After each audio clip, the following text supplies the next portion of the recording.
What's happening, Panda Nation? Peter Von Panda here. If you're looking for a small and comprehensive emergency kit, check this out.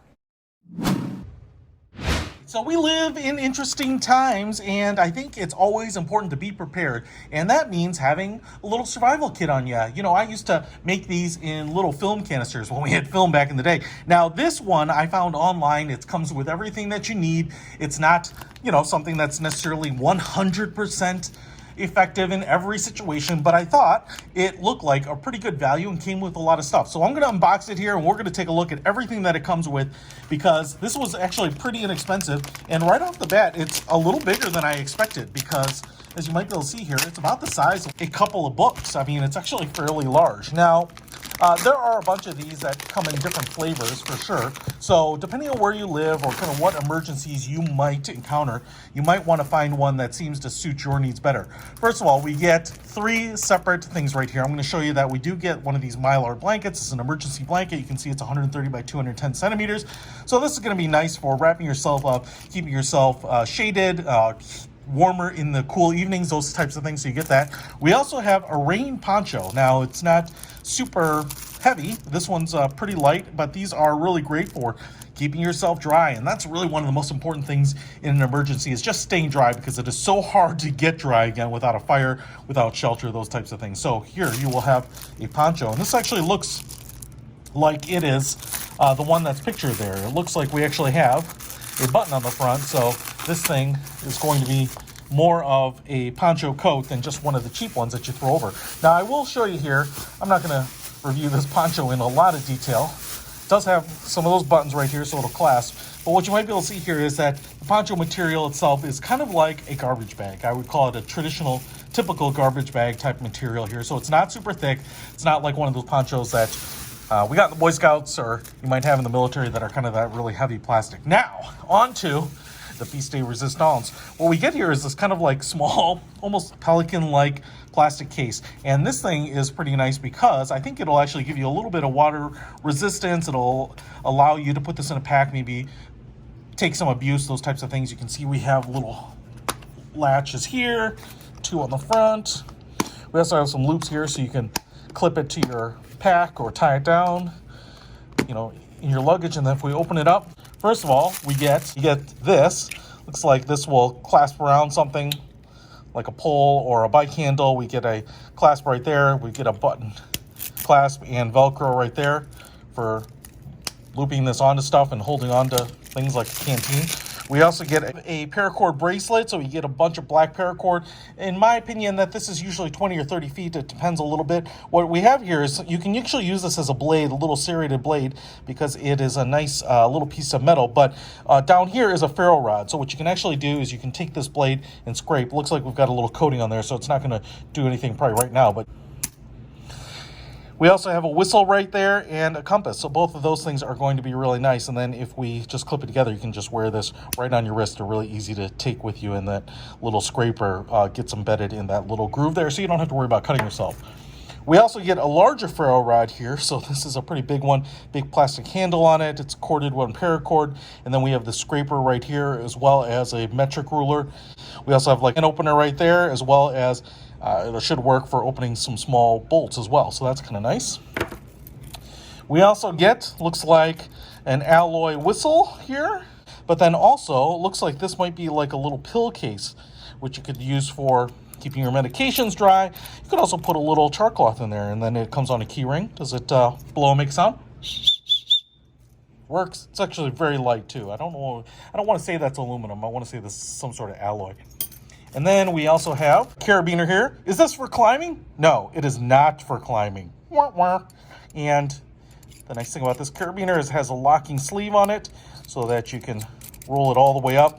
You don't have to worry about it coming off, which is nice because now you can clip something to your backpack, carry it around with you, and you don't have to lose sleep that it might fall off. We also have a nice little tactical flashlight. You can see kind of this castle edge here, LED.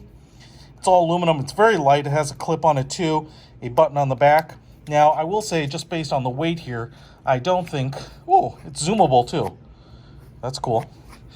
that I don't think there is a battery inside here. So if you want to gear up, I would say that you probably want to grab a AA battery and throw it in your emergency pack as well. We also get another little carabiner, which is great because you can slap this on your shoulder strap or something like that, and another compass. So we actually have 2 compasses in this bad boy, and you can see this one's a little bit more robust, a little bigger.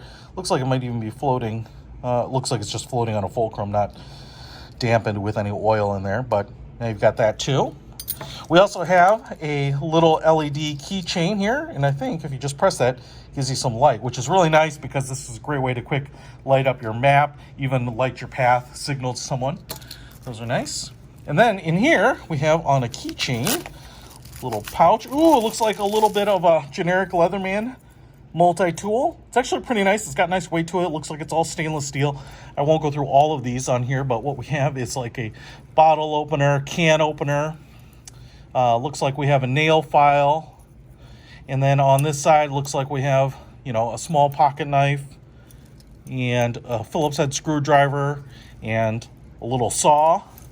I'm just going to push all those back here because I think if we open it this way, yeah, there we go.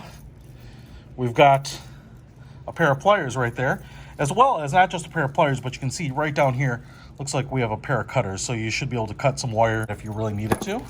Ooh, this is interesting.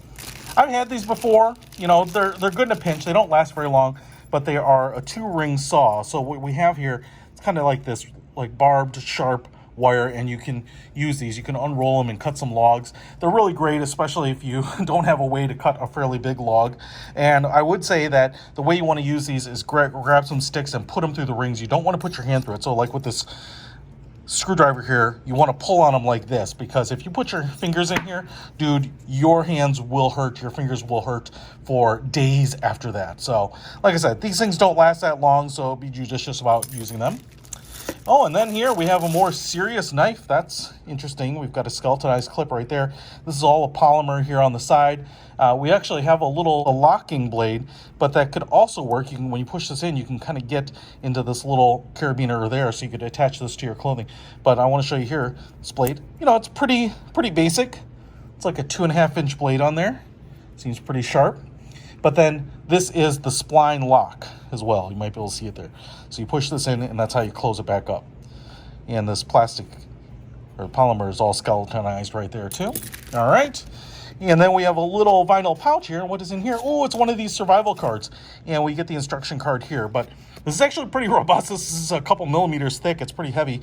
And these things have a saw on this end, can opener, bottle opener, a couple cutouts here for opening different types of nuts. You can do that down here as well. That should kind of be able to twist things off. The bottle opener here looks like we have a little screwdriver and then a knife piece right there. These things are actually pretty useful just in general. I mean, this in and of itself is a really useful survival tool, and it can be easy to put those in your wallet. And then right here, oh, we even have some first aid and health stuff here.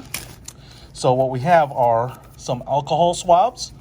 You get 5 of these, and then some Band-Aids or some first aid bandages, 5 of your typical bandages. So quite a bit of stuff all in this kit here. I'm actually pretty impressed with this little bad boy.